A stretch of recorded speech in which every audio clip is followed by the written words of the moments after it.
Have you ever done something so ordinary, so simple that you never imagined it would stay with you for the rest of your life? That night, I was just helping Ethan with his homework like I had 100 times before. But what he said afterward, well, I still hear it in my head sometimes, especially when the house gets quiet. And maybe you'll understand why once I tell you everything. Before we begin, I'm curious. Where are you watching from? Drop your city in the comments. I know we've got folks tuning in from every corner of the US, and I love hearing your stories too.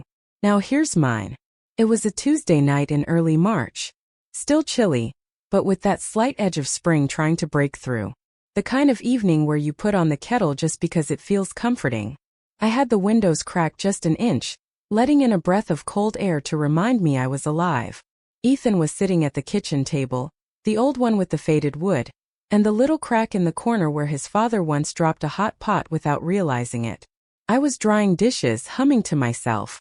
Nothing fancy, just a quiet night, just the two of us. He called out, "Mom, can you help me with this?" I turned around, wiping my hands on a dish towel, and walked over to stand behind him.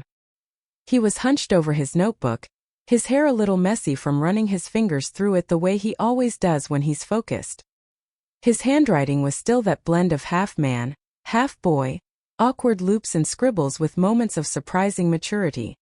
"What is it?" I asked, leaning over his shoulder. I could smell that faint scent of his shampoo, still the same brand we used when he was younger. "It's this history question," he said, tapping the page, "about how events in a family can shape who someone becomes." I smiled. "Well, you're living proof of that." He glanced up at me with those familiar eyes, so much like his father's but softer somehow. He chuckled, but it wasn't his usual light laugh. It had a weight to it. I didn't think much of it at the time. We went over the question together, piecing together ideas. I reminded him about how his grandfather used to tell stories from the war, and how I used to take him to the library every Saturday when he was younger. He wrote as I spoke, occasionally glancing at me like he was studying more than just my words. When we finished, he closed his notebook slowly, almost hesitantly.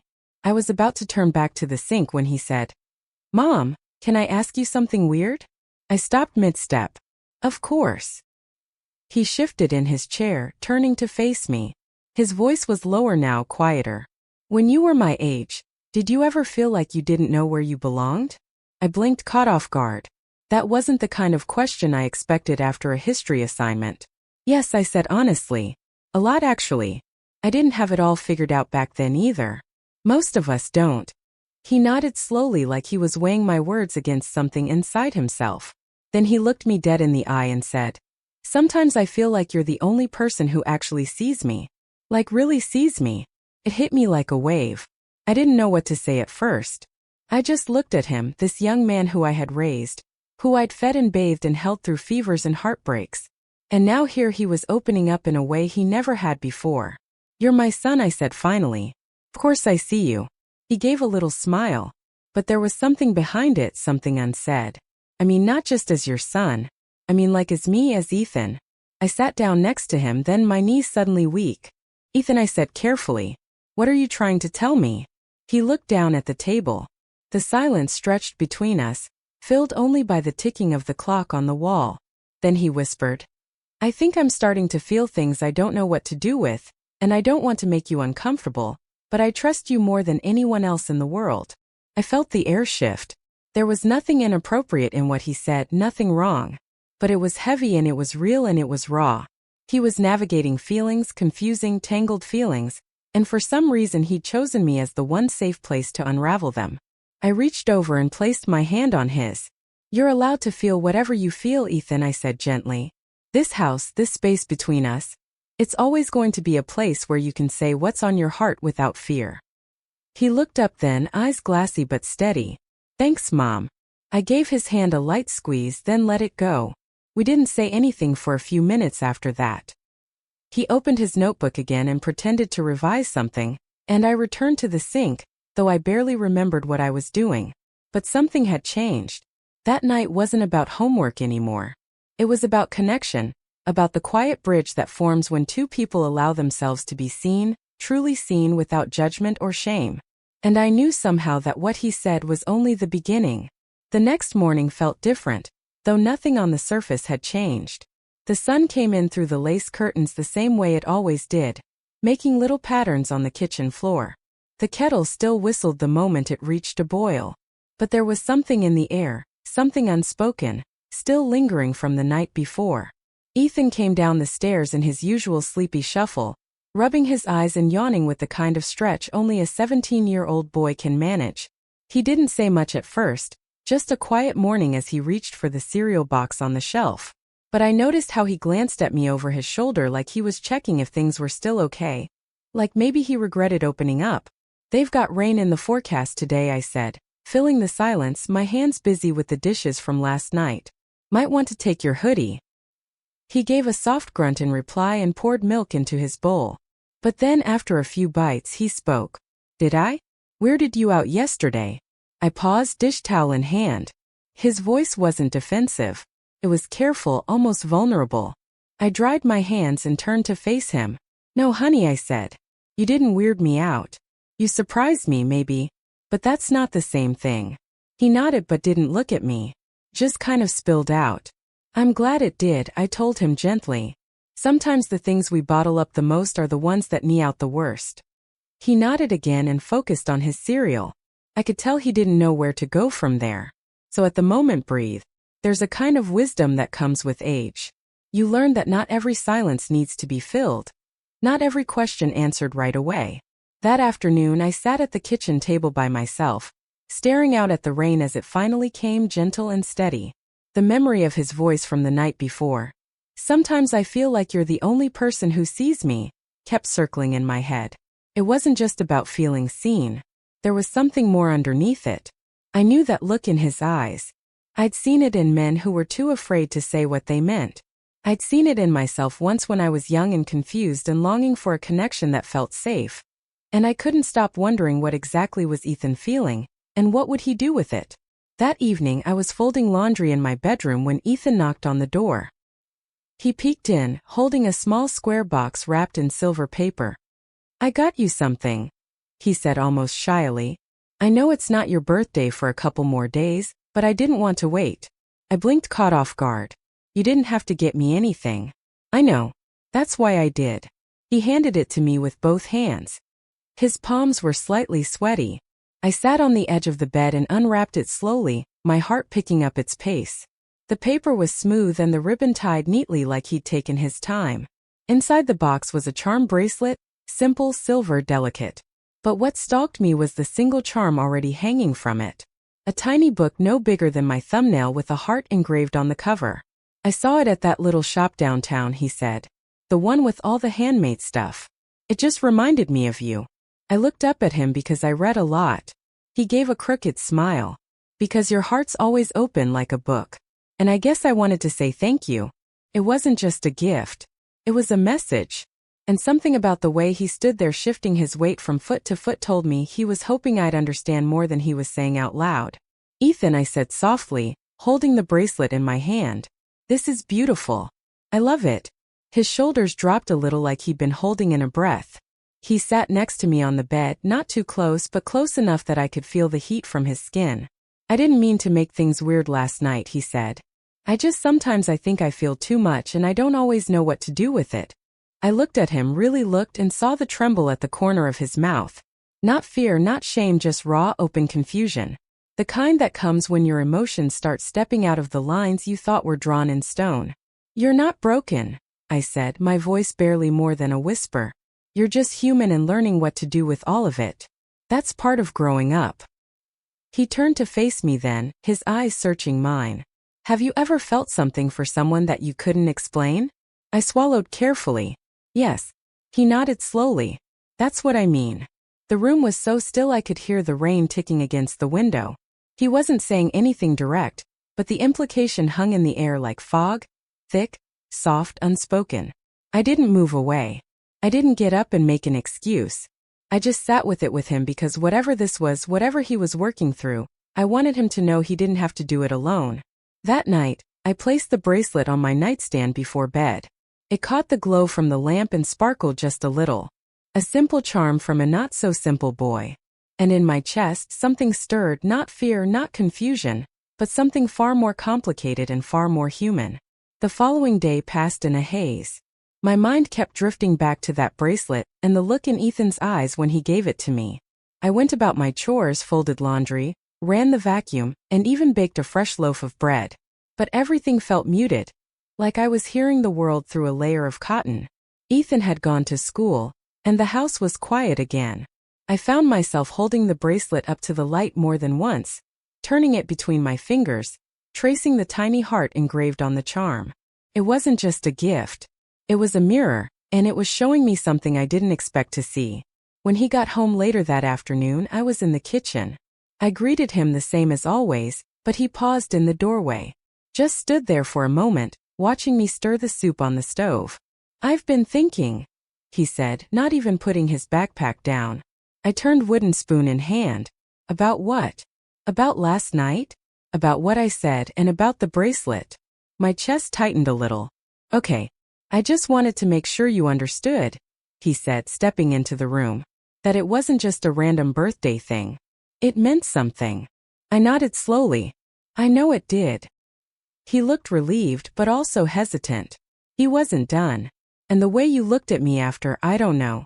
It made me feel like maybe you didn't think it was wrong."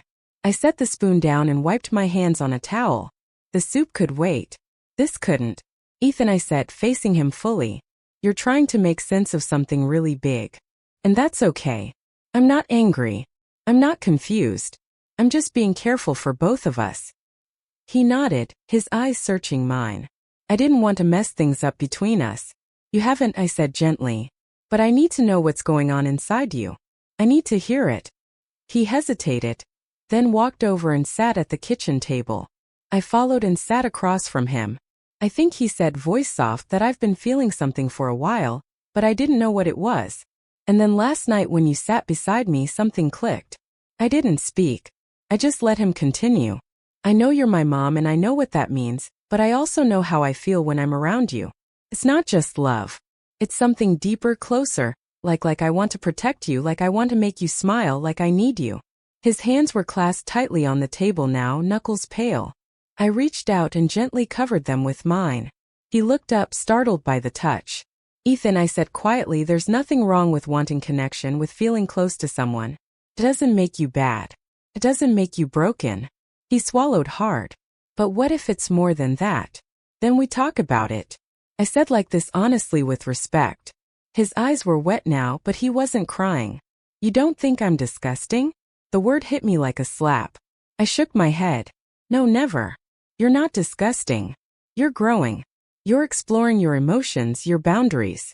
That's hard, but it doesn't make you anything other than human." He looked away, biting his lip. The silence between us was thick again, but not unbearable. It was full of understanding of things neither of us were ready to name. After a moment, I stood and walked around the table. I placed a hand on his shoulder and gave it a gentle squeeze. "You're not alone in this," I whispered. "Not now. Not ever." He nodded and I could feel the tension ease just a little under my hand. Later that night, we didn't talk about it again. We watched a movie in the living room. Something light, something old. Iva can pick. He sat closer than usual, his shoulder brushing mine now and then, but I didn't pull away. At one point he rested his head lightly against my shoulder. I paused for just a moment before leaning my cheek gently on his hair. We stayed like that for a while, the room filled only with the soft hum of the television and the sound of our breathing. There was nothing more said. No bold declarations, no sudden moves, just presence, just warmth. When the movie ended, he sat up, stretched, and smiled at me. A quiet, sincere smile. "Thanks for tonight," he said. I nodded. "Anytime," and I meant it. Something was shifting between us, slowly, carefully, quietly. It wasn't about crossing lines. It was about understanding where the lines even were. About recognizing the ache for closeness and trying gently to honor it without losing ourselves. And deep down I knew the hardest part was still to come. The days that followed passed with an odd mix of stillness and awareness. Nothing outwardly changed. Ethan still came home from school in the same time, still asked what was for dinner, still left his socks scattered by the couch. But under all of that, something had undeniably shifted between us. There was a new attentiveness in the way we moved around each other. More care in our silences, more meaning in the simplest glances. His bracelet sat on my nightstand each night. I'd touch it before bed, running my fingers across the tiny book charm like it was some kind of anchor. In a way, it was a quiet symbol of what had passed between us, an emotional gift, a question, and an unspoken promise to hold space for each other. One evening, just after the sun had set and the house was awash in that golden hour glow, Ethan knocked on my bedroom door.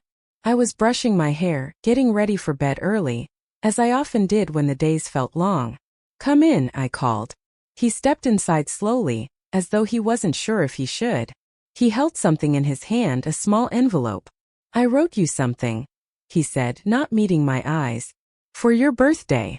My birthday was the next day, but I could already feel the meaning behind the gesture. I took the envelope and patted the side of the bed. "Sit." He did, his shoulders stiff, his fingers fidgeting in his lap while I opened the flap. Inside was a handwritten letter neatly folded. I opened it and began to read. At first it was just simple birthday wishes, sweet memories, jokes from when he was little, things we both laughed at. But by the second paragraph, his words turned.